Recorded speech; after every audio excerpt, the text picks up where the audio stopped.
আমরা মূলত আলোচনা করব refraction of light. That is today we will discuss refraction of light.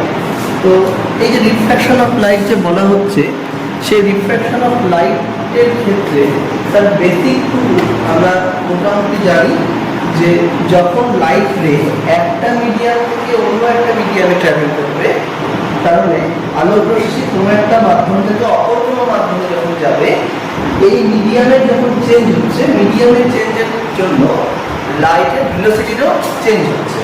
লাইটের ভেলোসিটি একটা মিডিয়ামে যা হবে, অন্য একটা মিডিয়ামে লাইটের ভেলোসিটি একটু ডিফারেন্ট হবে। তাহলে এই যে লাইটের ভেলোসিটি ডিফারেন্সের জন্য কি দেখা যায়, যে লাইট রেটা যে পথে যাচ্ছে, যে হচ্ছে স্ট্রেট পাথে যাচ্ছিল, সেই পাথে না গিয়ে যখন দুটো মিডিয়ার হচ্ছে যে boundary, that is interface of two media, সেখানে যখন এসে আপতিত হচ্ছে বা ইনসিডেন্ট হচ্ছে, সেই পয়েন্ট অফ ইনসিডেন্স থেকে ও কি করছে, সোজাসুজি না গিয়ে ওর পাথের একটা ডিভিয়েশন হচ্ছে। এই যে ডিভিয়েশন হয়ে গেল, এর কারণটাই হচ্ছে যে প্রথম মাধ্যমে বা ফার্স্ট মিডিয়ামে ওর যে ভেলোসিটি ছিল, সেকেন্ড মিডিয়ামে ওর ভেলোসিটিটা সেম নয়। অর্থাৎ ফার্স্ট মিডিয়ামে ওর যে ভেলোসিটি ছিল, সেকেন্ড মিডিয়ামে যখন চলে আসলো, তখন ওর ভেলোসিটির একটা ভেরিয়েশন হলো। এখন এই ভেলোসিটি ভেরিয়েশনটা কেমন হয় সেটা তোমাদেরকে বলে দিই। যে তোমরা দেখতেই পাচ্ছ, আমি এখানে প্রথমে সবার উপরে দুটো ছবি এঁকেছি। আমাদের ফার্স্টের ছবিটাতে আমরা উপরটা লিখি ডেন্সার মিডিয়া, নিচেটা লিখি রেয়ারার মিডিয়া। ডেন্সার মিডিয়াতে ভেলোসিটিটাকে v1 এবং রেয়ারার মিডিয়াতে ভেলোসিটিটাকে v2 হচ্ছে। এখন মিডিয়ামের ডেন্সিটি বেশি হলো, ধরে নাও আমি রাস্তা হেঁটে যাচ্ছি, রাস্তায় প্রচুর লোকজন আছে। তাই রাস্তায় যদি বেশি লোকজন থাকে, তাহলে আমার হাঁটতে অসুবিধা হবে, তাহলে আমার ভেলোসিটি কম হবে। ঠিক লাইটের ক্ষেত্রে আমরা বলতে পারি যে কোনো একটা মিডিয়ামের অপটিক্যাল ডেন্সিটি যদি বেশি হয়, তাই সেই মিডিয়ামের মধ্যে লাইটের ট্রাভেল করতে অসুবিধা হবে বা লাইটের ভেলোসিটি সেক্ষেত্রে কম হবে। এবং কোনো একটা মিডিয়াম কোনো রেয়ারার বা লঘু মাধ্যম হয়, তাহলে সেই মিডিয়ামে লাইটে যেতে সুবিধা হবে এবং লাইটের ভেলোসিটি বেশি হবে। তাহলে যখন ডেন্সার মিডিয়া থেকে রেয়ারার মিডিয়াতে আসছে, সেই সময় লাইটের ভেলোসিটি বেড়ে যাচ্ছে। এবং এই ভেলোসিটি বেড়ে যাওয়ার জন্য কি হচ্ছে, লাইট একটা বড় পথ নেওয়ার চেষ্টা করছে। অর্থাৎ যে এক নম্বর মিডিয়াতে যদি যেত টোটালটা, তাহলে ও এই পথ বরাবর যেতে পারত। কিন্তু যেহেতু ওর ভেলোসিটি বেড়ে গেল, ও কি করছে, একটা লঙ্গার পাথ ওর ট্রাভেল করতে হচ্ছে। লঙ্গার পাথ নিতে গেলে অবশ্যই নর্মাল থেকে দূরের দিকে যেতে হবে, কারণ টুয়ার্ডস নর্মাল গেলে ওর পাথটা ছোট হয়ে যেত, শর্ট হয়ে যেত। তাহলে সেই কারণে কি হচ্ছে, লাইট রে কি হয়, যখন ডেন্সার থেকে রেয়ারার মিডিয়াতে যায়, তখন সে অ্যাওয়ে ফ্রম দ্য নর্মাল বের হয়ে যায়। এবার এই যে রেটা এসে এই পয়েন্টে, পয়েন্ট অফ ইন্টারসেকশন বা পয়েন্ট অফ ইনসিডেন্সে যেখানে এসে মিট করলো, সেই রেটাকে আমরা বলছি ইনসিডেন্ট রে। এবং যে রেটা সেকেন্ড মিডিয়াতে আসলো, তাকে আমরা বলছি রিফ্র্যাক্টেড রে। এখন এই অ্যাঙ্গেলটা হচ্ছে অ্যাঙ্গেল অফ ইনসিডেন্স, এবং রিফ্র্যাক্টেড রেটা যে নরমালের সাথে যে অ্যাঙ্গেলটা হলো, তাকে আমরা বলছি অ্যাঙ্গেল অফ রিফ্র্যাকশন। যখন কোনো একটা লাইট রে ডেন্সার মিডিয়া থেকে রেয়ারার মিডিয়াতে আসে, তখন দেখা যায় অ্যাঙ্গেল অফ ইনসিডেন্সের তুলনায় অ্যাঙ্গেল অফ রিফ্র্যাকশনটা বড় হয়। এবং অবভিয়াসলি ডেন্সার মিডিয়াম এবং রেয়ারার মিডিয়ামের মধ্যে ডেন্সার মিডিয়ামের যে ভেলোসিটি, তার তুলনায় রেয়ারার মিডিয়ামের ভেলোসিটিটা বেশি হয়। এবং এই ভেলোসিটির ভেরিয়েশনটাই কিন্তু এই বেন্ডিং হওয়ার মেন কজ। যদি উল্টোটা হতো, কেমন ব্যাপার, যে লাইটে যদি রেয়ারার মিডিয়া থেকে ডেন্সার মিডিয়াতে আসতো, রেয়ারার মিডিয়ামের ভেলোসিটি v1 এবং ডেন্সার মিডিয়ামের ভেলোসিটি v2। যেহেতু ডেন্সার মিডিয়াম হয়ে গেলে ভেলোসিটি কমে যায়, তাহলে v1 এর তুলনায় v2টা ছোট। That is v1 is greater than v2 or v2 is less than v1। এখন এই কেসে, ইন দিস কেস, দেখো যদি টোটালটাই রেয়ারার মিডিয়া থাকে, তাহলে লাইট এটা এই পথে যেতে পারতো, এই ডটের লাইনটা সেই প্রজেক্টেড পাথটা দেখাচ্ছে। এখন কি হচ্ছে, যেহেতু ডেন্সার মিডিয়াতে আসলো, তাহলে ভেলোসিটি কমে গেল, তাহলে ওকে কি করতে হবে, শর্ট পাথ নিতে হবে। এবং শর্ট পাথ নিতে গেলে ওকে টুয়ার্ডস নর্মাল বেন্ড করে যেতে হবে। এক্ষেত্রে অ্যাঙ্গেল অফ ইনসিডেন্স আই এবং অ্যাঙ্গেল অফ রিফ্র্যাকশন আর এর মধ্যে আরটা লেস দেন আই হচ্ছে। এই যে ফিনোমেনাটা আছে, bending of light due to change in media, this is called refraction. তাহলে এই যে রিফ্র্যাকশন বললাম, সেই রিফ্র্যাকশনের একটা বেসিক ল আছে স্নেলস ল। স্নেলস লটা কি বলছে, যখন কোনো একটা লাইট রে একটা মিডিয়াম থেকে অন্য মিডিয়ামে আসছে, সেই এক মিডিয়াম থেকে অন্য মিডিয়ামে আসার ক্ষেত্রে যে অ্যাঙ্গেল অফ ইনসিডেন্স এবং অ্যাঙ্গেল অফ রিফ্র্যাকশন আছে, তাদের ভ্যালুগুলো চেঞ্জ হতে পারে। কেমন? আমি অ্যাঙ্গেল অফ ইনসিডেন্স চেঞ্জ করলাম, অ্যাঙ্গেল অফ রিফ্র্যাকশন চেঞ্জ হয়ে গেল। কিন্তু দেখা যায় যে দুটো নির্দিষ্ট যে মিডিয়াম থাকে, that is for two specified medium, angle of incidence এবং অ্যাঙ্গেল অফ রিফ্র্যাকশন এদের যে রেশিওটা, সেই রেশিওটা কিন্তু always constant. That is sin i by sin r টা সবসময় কনস্ট্যান্ট হচ্ছে। এই কনস্ট্যান্ট যে হচ্ছে তাকে আমরা বলছি রিফ্র্যাক্টিভ ইনডেক্স। এই রিফ্র্যাক্টিভ ইনডেক্সটাকে আমি যে mu, that Greek letter mu, mu দিয়ে তাকে আমরা এক্সপ্রেস করছি বা তাকে আমরা ডিনোট করছি। এখন যেহেতু এই রেটা এক নম্বর মিডিয়া থেকে দু নম্বর মিডিয়াতে আসছে, সেই জন্য মিউ এর সঙ্গে আমি 1 আর 2 দুটো প্রেফিক্স এবং সাফিক্স অ্যাড করেছি। এখানটায় 1টা হচ্ছে স্টার্টিং মিডিয়া আর ইনিশিয়াল মিডিয়া এবং 2টা হচ্ছে ফাইনাল মিডিয়া। যদি এই লাইট রেটাই দু নম্বর মিডিয়া থেকে এক নম্বর মিডিয়াতে আসতো, সেক্ষেত্রে কিন্তু এখানে 2 আর এখানে 1 হতো। এবার বলছে, আবার আসছি, তাহলে স্নেলস ল কি বলছে যে দুটো মিডিয়ামের ক্ষেত্রে যখন কোনো একটা লাইট রে একটা সার্টেন মিডিয়া থেকে অন্য সার্টেন মিডিয়ার মধ্যে এসে ইনসিডেন্ট হচ্ছে, তখন অ্যাঙ্গেল অফ ইনসিডেন্স এবং অ্যাঙ্গেল অফ রিফ্র্যাকশন যে আছে তাদের সাইনের রেশিওটা অলওয়েজ কনস্ট্যান্ট হবে। যে কনস্ট্যান্টটাকে আমরা বলছি refractive index mu, that is mu 1 to 2, এবং বলছে এই মিউ এর ভ্যালুটা এই দুটো মিডিয়ামে যে ভেলোসিটি তাদের রেশিওর সঙ্গে ইকুয়াল হয়, দ্যাট ইজ মিউ এর ভ্যালুটা হয়ে যাবে v1 বাই v2। এখন যদি এক নম্বর মিডিয়াটা ডেন্সার হয় এবং দু নম্বরটা যে রেয়ারার হয়, তার ডেন্সার মিডিয়ামের ভেলোসিটি তুলনায় রেয়ারার মিডিয়ামের ভেলোসিটিটা বেশি হয়, তাহলে সেক্ষেত্রে v1 by v2 less than 1 হবে। কিন্তু যদি এক নম্বর মিডিয়াটা রেয়ারার এবং দু নম্বরটা ডেন্সার হয়, তাহলে রেয়ারার মিডিয়ামের ভেলোসিটি যেহেতু বেশি হচ্ছে, তাহলে v1টা গ্রেটার দেন v2 হবে, তো সেক্ষেত্রে মিউ এর ভ্যালুটাও কিন্তু গ্রেটার দেন 1 হবে। এখন এই যে আমি বললাম যে স্নেলস ল, তাহলে এখানটায় রিফ্র্যাক্টিভ ইনডেক্স মিউটা হচ্ছে তার ক্ষেত্রে হলো যখন লাইট রেটা এক নম্বর থেকে দু নম্বর মিডিয়ামে গেল।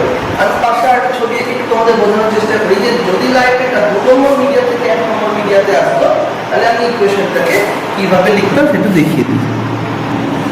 দেখো ডান দিকে যে ছবিটাতে, এখানে কি হচ্ছে, লাইট রেটা দু নম্বর মিডিয়া থেকে এক নম্বর মিডিয়ামে এসে ইনসিডেন্ট হলো। তাহলে এই যেটা হচ্ছে পয়েন্ট অফ ইনসিডেন্স, সেটা আমি নরমাল ড্র করছি। তাহলে এটা হচ্ছে ইনসিডেন্ট রে, এটা হচ্ছে রিফ্র্যাক্টেড রে, তো এটা হচ্ছে অ্যাঙ্গেল অফ ইনসিডেন্স, এটা হচ্ছে অ্যাঙ্গেল অফ রিফ্র্যাকশন। তাহলে এই ক্ষেত্রে যখন লাইট রেটা দু নম্বর থেকে এক নম্বর মিডিয়াতে আসলো, সেই ক্ষেত্রে অ্যাঙ্গেল অফ ইনসিডেন্স এবং অ্যাঙ্গেল অফ রিফ্র্যাকশনের যে রেশিওটা, that is sine of i and sin of r এর যে রেশিও, তাহলে আমি কি বলছি, স্নেলস ল কি বলছে, অ্যাঙ্গেল অফ ইনসিডেন্স এবং অ্যাঙ্গেল অফ রিফ্র্যাকশনের যে সাইনের যে রেশিও হবে, সেই রেশিওটা কিন্তু কনস্ট্যান্ট হবে। সেই কনস্ট্যান্টের ভ্যালুটা কত, মিউ। এবার কিন্তু মিউ শুধু বললে হবে না, যেহেতু এক্ষেত্রে লাইট রেটা দু নম্বর থেকে এক নম্বরে এসে, তাই কিন্তু আমি দেখো প্রেফিক্সে ইউজ করছি 2, সাফিক্সে ইউজ করছি 1, দ্যাট ইজ মিউ 2 to 1। এবং যেহেতু লাইট রেটা ইনিশিয়ালি দু নম্বর মিডিয়াতে ছিল এবং পরে এক নম্বর মিডিয়াতে আসছে, তাহলে ইনিশিয়ালি দু নম্বর থাকার জন্য এখানটায় v2 বাই v1 হয়ে দাঁড়াবে। তাহলে আমি এখানে একটু সহজে যেটা বলতে পারি যে এই যে মিউ 1 to 2 এর ভ্যালু হচ্ছে v1 বাই v2, আগেরই করতাম মিউ 2 to 1, তাহলে v2 বাই v1, তাহলে mu 1 to 2 into mu 2 to 1, that is v1 by v2 into v2 by v1, that is 1. তাহলে mu 1 to 2 is equal to 1 by mu 2 to 1, or mu 2 to 1 is equal to 1 by mu 1 to 2. খুব important একটা formula, এর উপরে base করেই কিন্তু আমাদের পরবর্তী যে আজকের discussion, that is refraction through parallel glass slab, আমরা কিন্তু এখানে আলোচনা করব। দেখো এখানে একটা আমি প্যারালাল গ্লাস স্ল্যাব নিয়েছি, যে গ্লাস স্ল্যাবটা বাইরের চারিদিকে যে মিডিয়াটা সেটা হচ্ছে এয়ার, এবং সেই গ্লাস স্ল্যাবটা যেখানে গ্লাস স্ল্যাব যেহেতু বলছে তাহলে গ্লাসের তৈরি, এবং এর রিফ্র্যাক্টিভ ইনডেক্স আমি হচ্ছে মিউ। এখন একটা রে এর মধ্যে যে ইনসিডেন্ট হলো, যদি গ্লাস ট্র্যাপটা না থাকতো তাহলে এই রেটা স্ট্রেট এই পাথ বরাবর চলে যেত।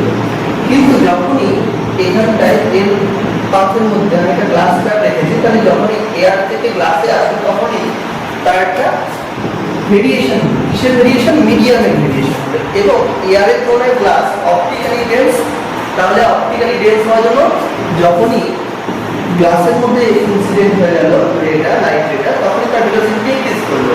এবং ভেলোসিটি ডিক্রিজ করলে আমরা জানি যে সে একটা চাইবে শর্ট পাথে মানে অপোজিট সাইডে যেন ও গিয়ে পৌঁছতে পারে। এবার শর্ট পাথ করতে গেলে ডিভিয়েট করতে হবে ওকে টুয়ার্ডস নর্মাল, ওকে ডিভিয়েট করতে হবে, সেজন্য এখানে ডিভিয়েট করে গেল। তাহলে আমরা এখানে হচ্ছে অ্যাঙ্গেল অফ ইনসিডেন্স I1 এবং অ্যাঙ্গেল অফ রিফ্রাকশন R1। এক্ষেত্রে এয়ার এর মধ্যে লাইটের ভেলোসিটিকে c এবং গ্লাসের মধ্যে ভেলোসিটিকে আমি v দিয়ে ডিনোট করছি।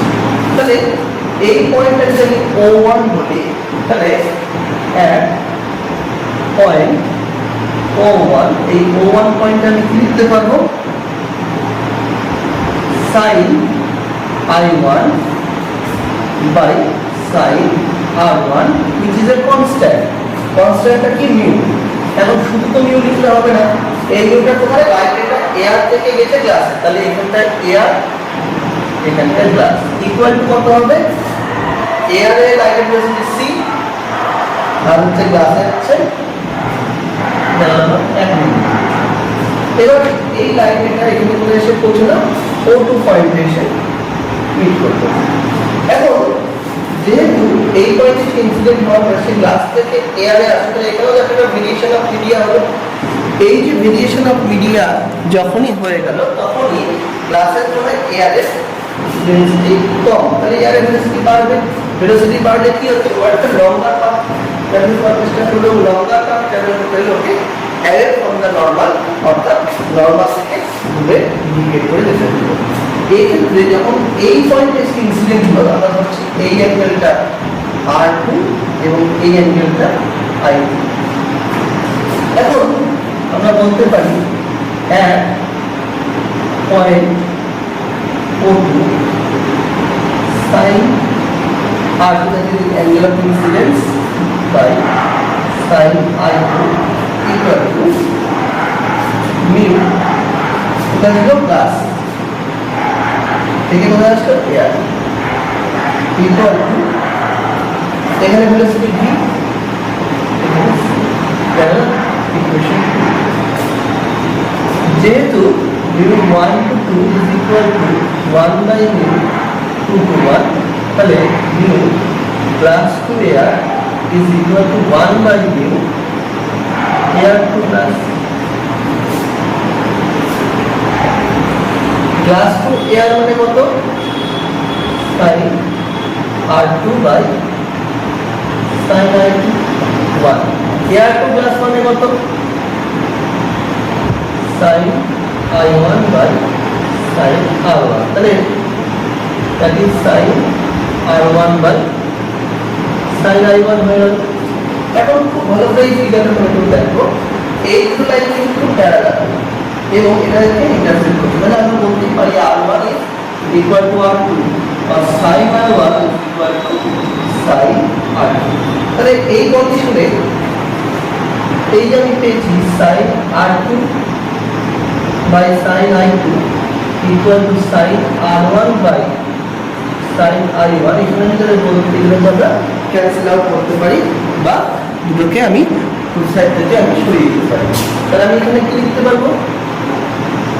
sin I1 is equal to sin I2, that is I1 is equal to I2। তাহলে আমরা বলতে পারি যে অ্যাঙ্গেলে ইনসিডেন্ট হয়েছিল সেই অ্যাঙ্গেল নিয়ে ও এখান থেকে এমিট করছে। তারপরে এয়ারে যে অ্যাঙ্গেল ইনসিডেন্স হলো, এয়ারে যখন এমিট করলো তখন সেই অ্যাঙ্গেল সেম হবে, দ্যাট ইজ ইনসিডেন্ট রে and emergent ray, they are parallel to each other। তাহলে এটা হয়ে গেল refraction through parallel glass light. এবং এখান থেকে এটাও বলতে পারি যে এই লাইট রেটাই এই দিক থেকে যদি না এসে যদি অপোজিট ভাবে আসতো তাহলে কি হলো? রেয়ার মিডিয়া থেকে যখন ডেন্সার মিডিয়া তার টুয়ার্ডস নর্মাল ডিভিয়েট করলো, আবার এখান থেকে যখন হচ্ছে টুয়ার্ডস দ্য এয়ারে আসে তখন away from the normal deviate করলো। তাহলে যে পথে লাইট রে গেল ফেরার সময় সে একই পাথ ট্রাভেল করলো বা ইন অপোজিট ডিরেকশন। সেই জন্য এইখানেই বলা হয় প্রিন্সিপাল অফ রিভার্সিবিলিটি। আমরা এটাই বলছি প্রিন্সিপাল অফ রিভার্সিবিলিটি। দেখো এখন আমরা আলোচনা করব রিফ্র্যাকশন থ্রু প্রিজম। আমি এখানে যে লাল যে বর্ডার লাইনটা এটা একটা প্রিজমের হচ্ছে ক্রস সেকশন এটা নিয়েছি। এই যে প্রিজমের ক্রস সেকশনটা তাকে আমরা বলছি PQ1। এটা হচ্ছে একটা ইকুইল্যাটারাল প্রিজমের ক্রস সেকশন, দ্যাট ইজ প্রত্যেকটা সাইড ইকুয়াল এবং প্রত্যেকটা অ্যাঙ্গেল হচ্ছে এক্ষেত্রে 60 ডিগ্রি। জেনারেলি প্রিজমগুলো হচ্ছে ইকুইল্যাটারাল সাইড হয় অথবা এই অ্যাঙ্গেলটা 90 ডিগ্রি হয় বা কিছু কিছু ক্ষেত্রে এই দুটো অ্যাঙ্গেল সেম হয়। জেনারেলি এই দুটো অ্যাঙ্গেল কিন্তু অবশ্যই সেম হবে এবং এই অ্যাঙ্গেলটা ডিফারেন্ট হয়, তখন এটা 60 ডিগ্রি হয় তখন এটা 90 ডিগ্রি হয়। বা পার্টিকুলার কোনো পারপাসের ক্ষেত্রে পি যে বলছে পি পয়েন্টে যে অ্যাঙ্গেল তৈরি হচ্ছে যাকে আমরা অ্যাঙ্গেল অফ প্রিজম বলে ডিনোট করি, সেই অ্যাঙ্গেল অফ প্রিজমটা কিন্তু ডিফারেন্ট কেসে ডিফারেন্ট হতে পারে। এখন এই যে অ্যাঙ্গেল অফ প্রিজমটাকে আমরা এ ডিনোট করবো এখানটায় অ্যাঙ্গেল এ। এবার এই যে প্রিজমে একটা হচ্ছে লাইট রে এসে ইনসিডেন্ট হলো। এই যে প্রিজমটা নিয়েছি সেই প্রিজমটার বাইরের আউটার মিডিয়াটা হচ্ছে এয়ার এবং এটা গ্লাস দিয়ে তৈরি, তো এই ইনসিডেন্ট বা ম্যাটেরিয়ালটা হচ্ছে গ্লাস এবং গ্লাসটা হচ্ছে এয়ারের তুলনায় বেশি অপটিক্যালি ডেন্স। সেই কারণে আমরা বলতে পারি যে এখানটায় এয়ারটা হচ্ছে রেয়ার মিডিয়া এবং গ্লাসটা হচ্ছে ডেন্সার মিডিয়া। তাহলে যখন এই লাইটটা এসে এখানে ইনসিডেন্ট হলো সেই লাইটটা কিন্তু যদি এই প্রিজমটা না থাকতো এই পাথ বরাবর বেরিয়ে যেত, কিন্তু যেহেতু এখানে প্রিজমটা আছে এবং প্রিজমটা কোনো ডেন্সার মিডিয়া তাহলে কি হলো ওর ডিভিয়েশন হলো। ডিভিয়েশনটা কোন দিকে হবে? Towards normal. তাহলে আমি কি করলাম এই যে পয়েন্ট অফ ইনসিডেন্স O1 টাকে বলছি সেইখানটা একটা নর্মাল ড্র করলাম। নর্মাল মানে এই পয়েন্টে একটা 90 ডিগ্রি। তাহলে আমরা বলতে পারি এই অ্যাঙ্গেলটাও 90 ডিগ্রি বা আমরা বলতে পারি এই অ্যাঙ্গেলটা 90 ডিগ্রি। এখন এই যে বললাম যে তাহলে এটা নর্মাল, তাহলে এই লাইটটা কোন দিকে ডিফিট করে যাবে? টুয়ার্ডস নর্মাল ডিফিট করে গেল। তাহলে দেখো এদিকে না কি নর্মাল এদিকে ডিফিট করে গেল। তো এখানে O2 পয়েন্টে ইনসিডেন্ট হলো। এখন এই যে O2 পয়েন্টে ইনসিডেন্ট হলো এখানটাতেও কিন্তু দেখো O2 পয়েন্ট থেকে O2 পয়েন্টের এই দিকটা প্লাস এই দিকটা তোমার কিন্তু এয়ার থাকে। এটাও কিন্তু একটা ইন্টারফেস, কিসের ইন্টারফেস? টু মিডিয়াটা বাউন্ডারি। তাহলে এই যে যখনই O2 পয়েন্ট থেকে বাইরে দিকে আসে তখন তার মিডিয়ামের ভেরিয়েশন হচ্ছে এবং সেক্ষেত্রে রিফ্র্যাকশন হবে। এবং যেহেতু গ্লাস থেকে এয়ারে যাচ্ছে তার মানে ডেন্সার থেকে রেয়ার আর মিডিয়াতে যাচ্ছে, তাহলে কি করবে ও বেন্ড হয়ে যাবে অ্যাওয়ে ফ্রম দ্য নর্মাল। তাহলে এই যে এই ঘটনাটা হলো সেই ঘটনার ক্ষেত্রে তাহলে এই লাইটটা কি করলো এই সরাসরি না বেরিয়ে গিয়ে ও away from the normal deviate করে গেল।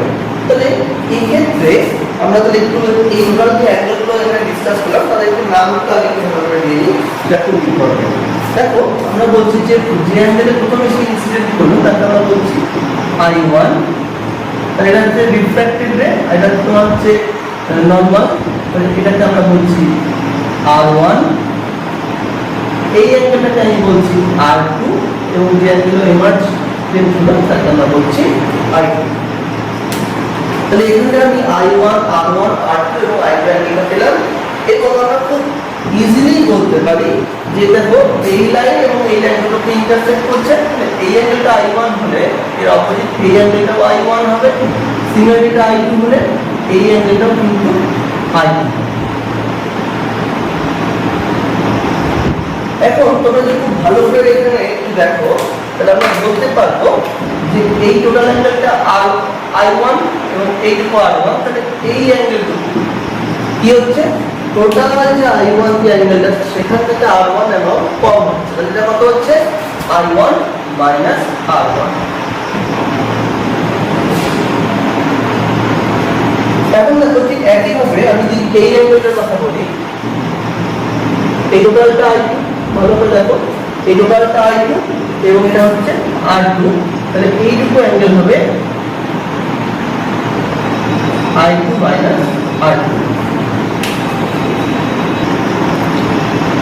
দেখো আমি একটু জুম করে নিয়েছি এই জায়গাটা, তোমরা একটু ভালো করে দেখো অ্যাঙ্গেলগুলো। তাই তোমরা এখানে দেখতেই পাচ্ছ যে এইখানটা একটা ট্রায়াঙ্গেল তৈরি হয়েছে, সেই ট্রায়াঙ্গেলটার একটা O1 O2, এই পয়েন্টের নাম দিচ্ছি O। তাহলে এখানে একটা ট্রায়াঙ্গেল তৈরি হয়ে গেল O1 O2। তাহলে এই যে ট্রায়াঙ্গেল O1 O2, এই যে ট্রায়াঙ্গেলটা, সেই ট্রায়াঙ্গেলটার একটা এক্সটার্নাল অ্যাঙ্গেল হচ্ছে এই অ্যাঙ্গেল।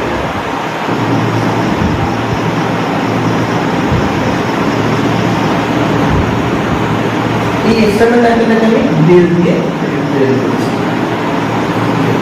এখন এই ডেলটার সিগনিফিকেন্সটাকে আমি একটু বলি, এবার একটু ভালো করে খেয়াল করে থাকো, তা দেখতে হবে এই লাইট রেটা যখন এই প্রিজমটার মধ্যে ইনসিডেন্ট হলো তখন সেই লাইন বরাবর ইনসিডেন্ট হলো, এবং যখন এই লাইট রেটা এই প্রিজম থেকে বেরোচ্ছে সে এই পাথ বরাবর বেরোচ্ছে, দ্যাট ইজ এটা তার হচ্ছে এমার্জেন্ট লাইন।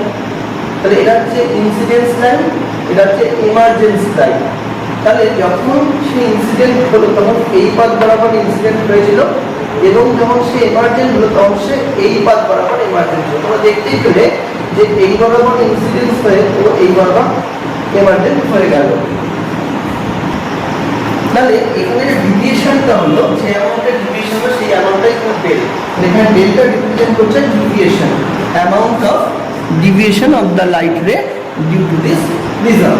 তাহলে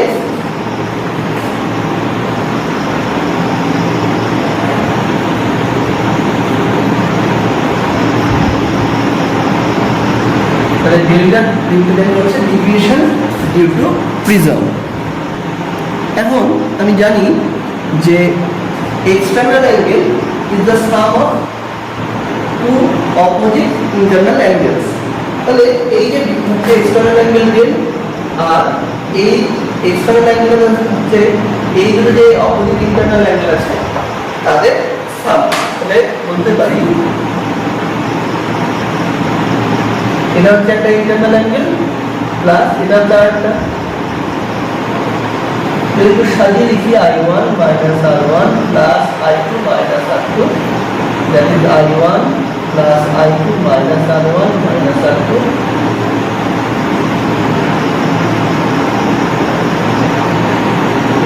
এটা হচ্ছে ডেলের একটা এক্সপ্রেশন। এখন এই এক্সপ্রেশনটাকে আরেকটু আমি সিম্পলিফাই করব। এখন তোমরা খুব ভালো করে দেখো যে কোনো একটা ট্রায়াঙ্গেল যদি নেওয়া যায়, সেই ট্রায়াঙ্গেলের তিনটে অ্যাঙ্গেলের সাম 180 ডিগ্রি হয়। দেখো আমি এখানে দুটো ছবি এক্সট্রা রেখে নিয়েছি। এই দুটো ছবি কিন্তু আসলে আমাদের ডান দিকের প্রিজমটা আছে সেই প্রিজমটারই ওখান থেকেই তুলে আনা ছবিগুলো। এই যে দেখো O1 O2 এর যেটা হচ্ছে যে O1 O2 এর এই যে এইখানে যে ট্রায়াঙ্গেল আছে সেই ট্রায়াঙ্গেলটাকে এখান থেকে তুলে আমি এখানে নিয়েছি। এই ট্রায়াঙ্গেলটার একটা অ্যাঙ্গেল R1 একটা অ্যাঙ্গেল R2, এই পয়েন্টটাকে আমি নাম দিচ্ছি A, তাই এখানে দিয়েছি। এবং দেখো এখানে একটা কোয়াড্রিলেটারাল তৈরি হয়েছে, একটা চতুর্ভুজ তৈরি হয়েছে, সেই চতুর্ভুজের P O1 A O2 যে আছে এই পয়েন্টটা আমি এখানে ড্র করেছি, যেখানে PX অ্যাঙ্গেলটা হচ্ছে A, that is angle of prism. এইখানে দেখো যেহেতু এটা নর্মাল ছিল, নর্মাল তাহলে এই লাইনটার উপরে যেটা নর্মাল, তাহলে এই অ্যাঙ্গেল 90 ডিগ্রি, তাহলে এই এখানে 90 ডিগ্রি। সিমিলারলি এটাও যেহেতু নর্মাল, তাহলে এই অ্যাঙ্গেলটাও কিন্তু 90 ডিগ্রি স্টেনে ড্র করেছি এবং এই পয়েন্টটায়। এখন আমরা নর্মালি জানি যে কোনো ট্রায়াঙ্গেলের তিনটে অ্যাঙ্গেলের সাম হচ্ছে 180 ডিগ্রি। আমি এই অ্যাঙ্গেলটাকে ধরে নিলাম x, তাহলে এটা দিয়ে x, তাহলে এই অ্যাঙ্গেলটাও x, তাহলে এই তিনটে অ্যাঙ্গেলের সাম হচ্ছে 180। তাহলে 180 degree is equal to x plus R1 plus R2। তাহলে আমি বলতে পারি কোনো একটা ট্রায়াঙ্গেলের তিনটে অ্যাঙ্গেলের সাম হচ্ছে 180 ডিগ্রি। তাহলে x ইকুয়াল টু কত হলো 180 degree minus R1 plus R2। তাহলে আমি নিচে 2 নম্বর ইকুয়েশন হিসেবে, কারণ এটাকে আমরা বলছি 1 নম্বর ইকুয়েশন। এখন আমরা এই কোয়াড্রিলেটারালটা নিচ্ছি, আমরা এই কোয়াড্রিলেটারালের চারটে অ্যাঙ্গেলের সাম হচ্ছে 360 ডিগ্রি। তাহলে এক্ষেত্রে আমি বলতে পারি a plus 90 degree plus x plus 90 degree equal হচ্ছে 360 degree. That is a plus 180 degree plus x equal to 360 degree. তাহলে a plus x equal to 180 degree, that is x equal to 180 degree minus এটাকে আমি বলছি 3 নম্বর equation. তোমরা খুব ভালো করে 2 এবং 3 নম্বর ইকুয়েশনটা দেখো। এখানে আমি পেয়েছি x equal to 180 degree minus r1 plus r2 in bracket, আর এখানে আমি পেয়েছি x equal to 180 degree minus a। যদি তোমরা ভালো করে কম্পেয়ার করো, দেখো এই পার্টটা x সেম, এই পার্টটা 180 ডিগ্রি সেম, তাহলে এই পার্টটা অবশ্যই সেম হবে। তাহলে a ইকুয়াল টু হচ্ছে r1 প্লাস r2। তাই যখনই a equal to r1 plus r2 দাঁড়াবে, তখনই এই যে 1 নম্বর ইকুয়েশনটা দেখো, তাকে আমি কি হিসেবে মডিফাই করতে পারি, del equal two r1 plus r2 minus a। এই যে ইকুয়েশনটা, সেই ইকুয়েশনটা কিন্তু VBI, ভেরি ভেরি ইম্পর্টেন্ট একটা ইকুয়েশন ফর ক্লাস 10। মাধ্যমিক যারা পরীক্ষার্থী বা সিবিএসসি যারা হচ্ছে বোর্ড এক্সাম দেবে, তাদের ক্ষেত্রে আমরা বলতে পারবো যে এই ইকুয়েশনটা খুব important, very very important equation. এটা কিন্তু পরীক্ষায় আসবেই, এরকম একটা ইকুয়েশন, তাই এটা কিন্তু খুব ভালোভাবে তোমাদেরকে রেডি করতে হবে। এবার যদিও সিলেবাসে নেই, তবুও আমি একটু হলেও বলবো যে এই যে আমরা পেয়েছি a equal to i1 plus i2 minus a, যেখানে a ইকুয়াল টু হচ্ছে r1 প্লাস r2, এই দুটো ইকুয়েশনের আরেকটু আমরা ডিটেইলস ডিসকাশন করতে পারি। এই দেখো আমরা বলতে পারি del equal to del minimum, that is ডেভিয়েশনটা মিনিমাম হবে, that is for minimum deviation. আমরা কি লিখতে পারি, i1 is equal to i2। তাহলে ডেভিয়েশনটা যখনই মিনিমাম হবে, তখনই কিন্তু i1 এবং i2 ইকুয়াল হয়ে যাবে। That is i1 and i3 equal হয়ে যায়, দ্যাট ইজ আমরা বলতে পারি তখন ডেভিয়েশনটা মিনিমাম হবে। তাহলে i1 and i3 ইকুয়াল হয়ে গেলে দুটো i1 i3 কে বলবো, তাহলে সেক্ষেত্রে i1 and i2 both are equal and is given by i। এখন i1 এবং i2 যদি সেম হয়, তাহলে অবশ্যই r1 এবং r2 সেম হবে। এবার প্রশ্ন হতে পারে কেন সেম হবে? তোমাদের উপরে যে স্নেলস ল কি বলছিল, mu equal to sin i by sin r। তাহলে at পয়েন্ট o1, আমি একটু আগে যে ড্রয়িংটা ছিল সেখানে o1 পয়েন্টের ঠিকানা বলতে পারবো mu ar plus sin i1 by sin r1 and point o2 mu ar2 plus equal to sin i2 by sin r2। তোমরা এই ছবিটা মানে প্রিজমের ছবিটা দিয়ে আগে থেকে খাতার মধ্যে এঁকে নিয়ে এই জায়গাটা আসো, তাই তোমরা দেখবে যে এই লাইনটা লিখতে কি তোমাদের একটু অসুবিধা হবে। তার কারণটা হচ্ছে যে এই লাইনটা তুমি এইভাবে পাবে না, তুমি পাবে mu glass to air equal to sin r2 by sin r2, কারণ o2 পয়েন্টে গ্লাস থেকে এয়ারে লাইনটা গেছে। তাকে আমি ইনভার্স করে দিচ্ছি, তখন এই পার্টটা চলে আসে। এখন যেহেতু দুটোই হচ্ছে ar2 গ্লাস, তাহলে sin i1 by sin r1 is equal to sin i2 by sin r2। এখন i1 আর i2 যদি ইকুয়াল হয়, তাহলে আমরা বলতে পারবো r1 আর r2 ইকুয়াল। সেক্ষেত্রে r1 আর r2 যে ইকুয়াল, তাহলে r হবে না। তাহলে in that case a equal to r1 plus r2 convert হয়ে যাচ্ছে r plus r, that is 2r। এবং del equal two i1 plus i2 minus k যে এক্সপ্রেশনটা ছিল, সেই এক্সপ্রেশনটা হয়ে যাচ্ছে del minimum equal to i plus i minus a। কেন?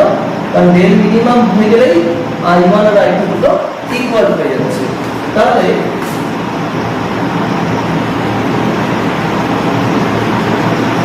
y equal to del minimum plus a, তাহলে i equal to del minimum plus a by 2। তাহলে refractive index mu.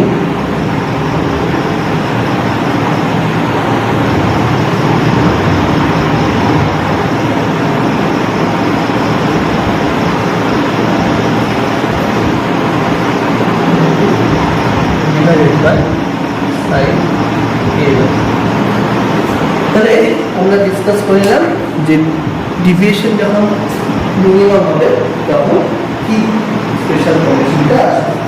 আমরা আমাদের নেক্সট ভিডিওতে ডিসকাস করবো যে প্রিজম থেকে আমরা কি করে লেন্সে ফর্মুলাগুলো ডিরাইভ করতে পারি বা লেন্সের প্রপার্টিগুলো আমরা কীভাবে আমরা অ্যানালাইসিস করতে পারি। তোমরা এই পার্টটা খুব ভালো করে দেখো, কোনো অসুবিধা হলে আমাকে বলো আর জানিও। তোমরা সবাই বাইরে থেকো, সুস্থ থেকো এবং করোনার বিরুদ্ধে যুদ্ধে স্বাভাবিকভাবে সবাইকে সচেতন করো।